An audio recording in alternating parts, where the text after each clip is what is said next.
আসসালামু আলাইকুম, ভালো আছেন সবাই আশা করি। আমাদের শশা গাছে শশা আসা শুরু হয়ে গেছে। তো আমি এখানে একটু কাজ করতেছিলাম, দেখলাম যে জালি টালি বের হয়ে গেছে। ভাবলাম যে আপনাদেরকে একটু আপডেট দেই আমাদের গাছের এখন কী অবস্থা। দেখেন, এগুলো হচ্ছে আমাদের শশার গাছ। মাশাল্লাহ, দোয়া করবেন সবাই। এই রাস্তা দিয়ে যারাই যায়, পরবর্তীতে আমার সাথে যখন দেখা হয় তখন জিজ্ঞেস করে যে ওইখানে ওগুলো কী জাতের শসা লাগাইছো, এত সুন্দর চেহারা দেখা যায়, সানবার্ন এত সুন্দর ভালো দেখা যায়, মানে এরকম জিজ্ঞেস করে। হ্যাঁ, তো গাছের অবস্থা আলহামদুলিল্লাহ ভালো, যার কারণে হচ্ছে মানুষের চোখে পড়ে এবং মানুষ হচ্ছে জিজ্ঞাসা করে যেগুলো কী জাত লাগাইছো, কী জাত লাগাইছো।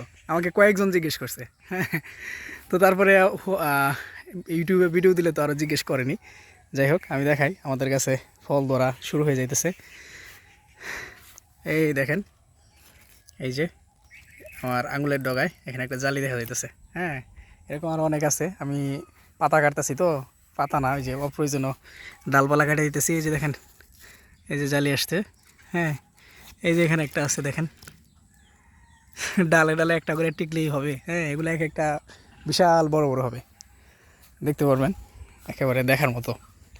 এখানে যত অপ্রয়োজনীয় ডালপালা আছে এবং অপ্রয়োজনীয় পাতা আছে, সেগুলো কাইটা কাইটা আমি হচ্ছে ছোটো করে দিছি, মানে পরিষ্কার করে দিছি। এই দেখেন, এদিকে কাইটা পরিষ্কার করছি।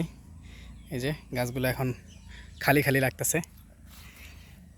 এই যে নিচের দিক থেকে বেশ কিছু ডাল এবং পাতা কাইটে দিছি, যাতে ফলটা উপরের দিকে যায় ধরে, এবং নিচের দিকের পাতাগুলো বয়স্ক হয়ে গেলে এগুলোতে আস্তে আস্তে রোগ বালাই চলে আসে। এই জন্য এগুলো পরিষ্কার করে রাখা ভালো।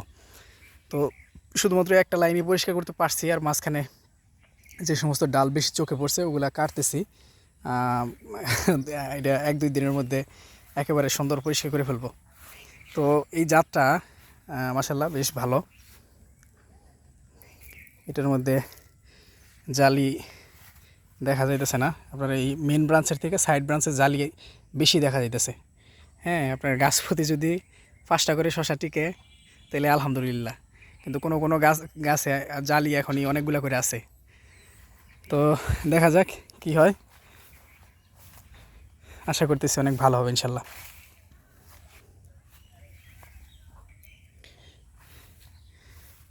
এইদিকে অন্য জাত, এগুলো হচ্ছে আমার গবেষণার বেড। এটা একেবারে মশারি দিয়ে ছায়া ফেলবো। আর ওইদিকে দেখতেছেন আরেকটা বেড, ওখানে 8 জাতের তরমুজ, সাম্মাম এসব আছে। হ্যাঁ, আর ওইদিকে হচ্ছে আপনার বীজতলা। তার আরেকটু সামনে ওইখানে যদি আমি আপনাদের দেখাই কী কী করছি, দেখেন এই যে সাম্মাম, এগুলো তো এখন স্প্রে টিস্প্রে দেওয়া হয় নাই, পোকা টোকা কিছু কিছু ধরতেছে। এগুলো সাম্মাম, এগুলো সাম্মাম। সামনে আছে এই তরমুজ আছে, বড় হয়েছে বেশ মাশাল্লাহ। এগুলোতে স্প্রে করতে হবে। এখানে বীজ ফালানো আছে। এখানে আছে কিছু অযত্ন ফেলায় দামি দামি আঙুরের চারা।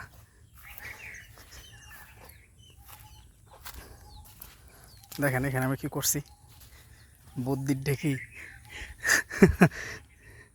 এই দেখেন, এগুলো হচ্ছে সব ভুট্টার চারা, সুইট কর্নের। হ্যাঁ, এগুলো স্টকে রেখে দিছি অতিরিক্ত, যে আমার জমিতে যদি মিসিং হয়, কোনো চারা না গজায়, সেক্ষেত্রে আমি হচ্ছে এখান থেকে উঠায় নিয়ে মূল জমিতে লাগাই দেব। একটু উঠায় দেখাই আপনাদের, এগুলো কত সুন্দর, নিজ দিয়ে দেখাই। এই দেখেন, কচি কচি, সুন্দর সুন্দর।